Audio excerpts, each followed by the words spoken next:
The Australian Commandos. Let's take a look at this selection for a unit formed during World War II. Let's go. We have what it takes.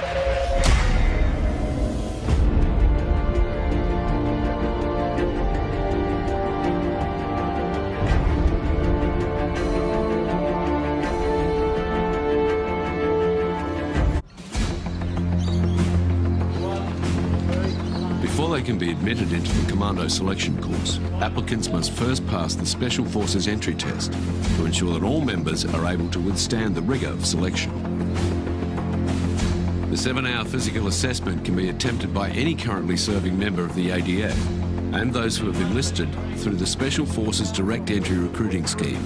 Look, I just wanted to have a chat with you because I know that for many of you guys this is the culmination of quite a bit of training. And your performance today will indicate to us your readiness of undertaking more next year. This is where you'll see half the drops in each selection. It's almost the pre-selection, right? Guys think they want to go. They're all geared up. Then they get there, and they start wearing them out physically to see how they're going to respond mentally. So again, this set of tests, they're scientifically based, and they'll give us a good overall impression of your health and fitness. So for each of these exercises today, putting your best... Scientifically designed, the entry test will determine an applicant's suitability for taking part in the Commando selection course. Applicants are measured against each other to make certain that they are adequately prepared to undertake the training.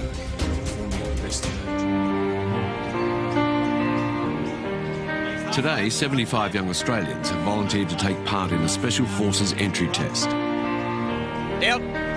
Touch the knee to ground, fellas, just a touch. Over the next 7 hours, they will be assessed both physically and psychologically by Special Forces instructors. Out. By the end of the day, only a fraction of these applicants will be considered for Commando selection. Front, extend the arms, back I've up. seen that one before. Straight arms, do that again, and back up into the same exercise. Down. Most of the applicants are young, fit, and above all, ambitious. They'll be extremely challenged by this assessment. The entry test has been designed to assess the applicant's suitability for further Commando training. With the exception of the cognitive screening stage, it is fundamentally a physical assessment. The applicants are tested on core-based muscular... Never seen something like that. They're jumping to see their vertical leap. Never seen that in any selection. Strength and flexibility exercises, as well as their physical endurance and speed, whilst carrying heavy loads. Reach forward, your fingers into the bar, then you're going to push forward as far as you physically can. Looking now for a perfect demonstration of the push-up zone compass. The standard requires each applicant to correctly demonstrate perfect form in every exercise, or else they will fail that component. 4, 9, 10. What I want you to pay particular attention to. Notice his... Looks like a very scientific manner in which they do this first day. With flexibility, vertical leap. Interesting. body is going down as a unit. It's not dropping the hips or raising the arm. 14. Weight to the feet. 6. Don't preempt the feet.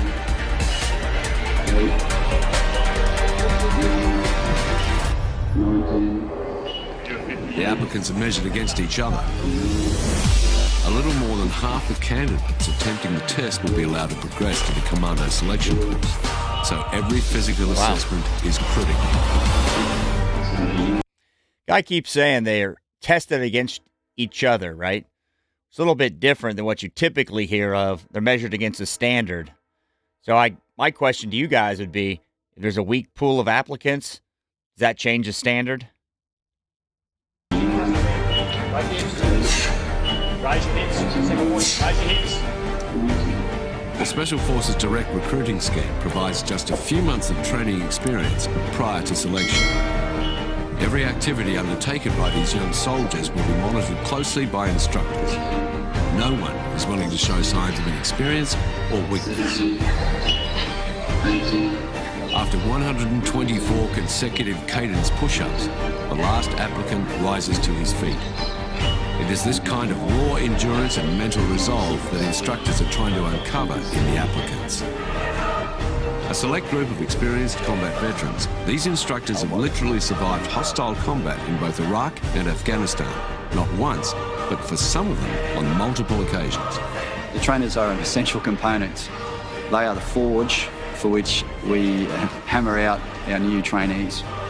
They've got incredible depth of experience, most of it anchored in 10 years of combat operations. So when they're selecting... Those are the kind of guys you want to train you, right? You want these guys who've been there, done that, and aren't newbies on the block. And training the soldiers, they have a very clear understanding of what the end state looks like. Having deployed with Australian, British and US Special Forces units on operations all over the world, they are uniquely qualified to identify potential candidates for Commando initial training. Tough, ruthless and without compromise, they are the soldiers who will ensure that these applicants are physically and mentally ready for conflict and war. You want to see part 2? Put it in the comments.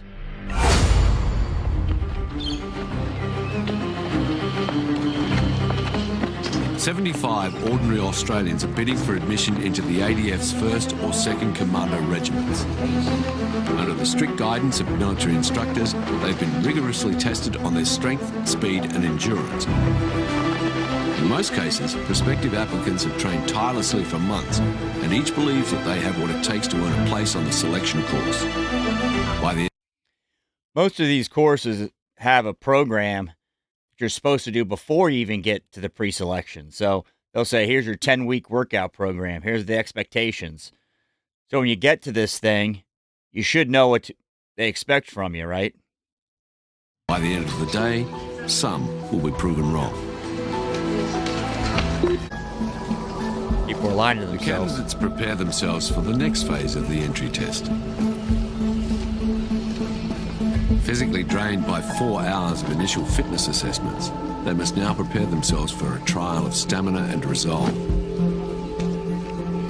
Okay, there is a 1 kilometer route marked, utilising the markers as indicated around the route. All you simply do is keep those markers to your right-hand side. You'll be completing 5 laps, obviously 5K. As you Key indicators for selection on a physical aspect, the main thing for us is recovery, as well as performance. So definitely performance during the given task. If it's performed to the correct specification, speed or repetitions, depending on what activity is required. If they are still able to direct or take direction, and definitely recovery after that, and be able to do that again. Hear a lot of guys talk about going into these SF selections and they're spending a bunch of time in the gym. You heard him. It's recovery. So your cardiovascular fitness is going to be number 1. Obviously, you got to be able to do pull-ups, push-ups, the basic stuff. But number 1 is going to be, do you have the gas in the tank to go? If at any point you're deemed to be shuffling or running, you'll be given a warning. You'll be given a second warning. 3rd time, you'll be told to stop, and that will be completion of the test for you today. Any questions? Okay, guys, from here, pick up your gear. With 40 kilograms strapped to their backs, the applicants must carry the equivalent weight of 2 standard cartons of beer over a 5-kilometre distance. This is an endurance march assessment. The sheer strain of this task would be challenge enough for the applicants when fully rested, but given their prior testing, not everyone is likely to pass the test. However, should have to tell you, take on water as you're going round, little and often. Yeah, don't just play it off. Take on water as you're going round. Move across to the start line. Dehydration is commonplace during military-packed marches. Under the burden of a heavy pack, the body's core temperature can rise drastically and, if untreated, fatally. The Australian Army takes this type of training very seriously and ensures that all members are fully aware of the potential hazards of heat illnesses. Instructors are careful to ensure the applicants follow proper techniques for performing the march, not just to minimise injury, but to monitor the applicant's potential for trainability.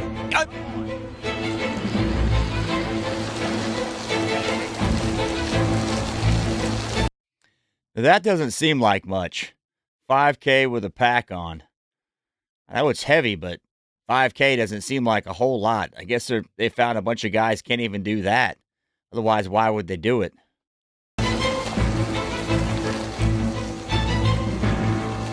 As with the fitness exercises earlier in the day, the applicant's performance during the pack march is measured against that of his peers. Only those that have prepared themselves well can be considered for Commando selection, so applicants need not only to finish, but to finish strongly. Selection is challenging because it has to be, because our job is challenging. Physically, the selection course is designed to be grueling and tough, to select the top tier candidate. With only 2 laps completed, exhaustion is already taking its toll. But with 3 kilometres of the course remaining, what little resolve the applicants have left will soon be tested. We put these guys into environments where they are going to be tested, and so we must test them under tough, stressful situations here in Australia, because only then will we know whether they're going to be able to cope in those environments. And at the end of the day, I'm not finding this to be one of the tougher tests. A 5K with a ruck on your back at an average pace. So I'm not seeing this one to be a real big shocker for any kind of even basic infantry training. Your teammate's life is relying on you being able to do your job in the worst of conditions. So it's a tough job, and we only want the toughest for that job. Most of the applicants have begun their final lap of the 5-kilometre pack march. The 40 kilograms of military kit strapped onto their backs feels as if it has doubled in weight. A burden that not only hampers their strength, but their conviction as well. Even with the finish line so close, the applicants question their own resolve as they push themselves against mounting fatigue, excessive sweat, and searing muscle pain. The well-being of the applicants is always a high priority for the instructors. Trained defence medical staff are always on hand to immediately manage any signs of heat stress or injury. For those applicants who make it across the line, their kit is quickly removed while instructors apply aggressive cooling techniques to lower their very high body temperature.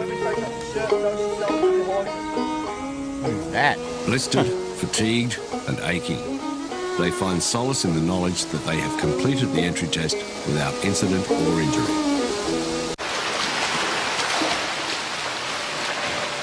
After 7 hours of physical assessment, only a portion of the applicants attempting the entry test have progressed to the next phase of selection.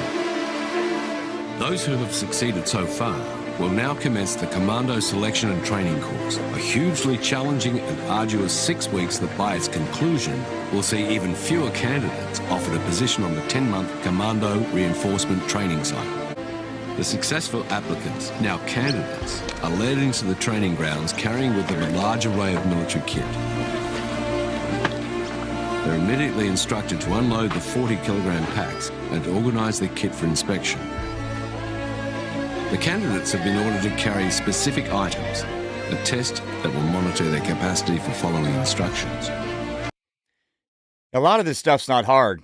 Can you follow basic instructions? Can you keep your mouth shut and listen? A commando operator must be trainable. So we consider trainability one of our key attributes, because we require soldiers to go beyond the basic level of training they've received and be trained on a large suite of weapons. The equipment that they're working with is often changing. They need to be able to adapt to that new equipment, be safe on that equipment, and we need them to be able to adapt to that equipment very quickly. A Commando beret is not handed out lightly. To wear it, a candidate must demonstrate a high level of skill in a range of attributes. Throughout their initial training, Australian Commandos are extensively instructed in over a dozen specialised courses at both the individual and team level. 10 months of training is a massive commitment to undertake. It's also expensive, so instructors must be certain of the candidate's trainability from the very beginning of selection. That's a good word, trainability. Can you overcome things that suck? Instructors know when it sucks. They're going to push you as far as you can beyond what you think. That's a big thing in these selection courses. I just didn't get one, sir. No just didn't get one. But no excuse, sir. What is one of the attributes to a commando? Which one you think applies to this? Adaptability, sir. And or? Trainability, sir. Yep. So what are you lacking? Both. All of it. You think it's funny? No, sir. Okay. Give yourself some space. Let's move to the side. A spontaneous and intensive fitness drill is held as penance for the missing item and carried out by the entire group. Happy, go out. A reminder that the candidates will not be viewed as an individual, but as a collective unit.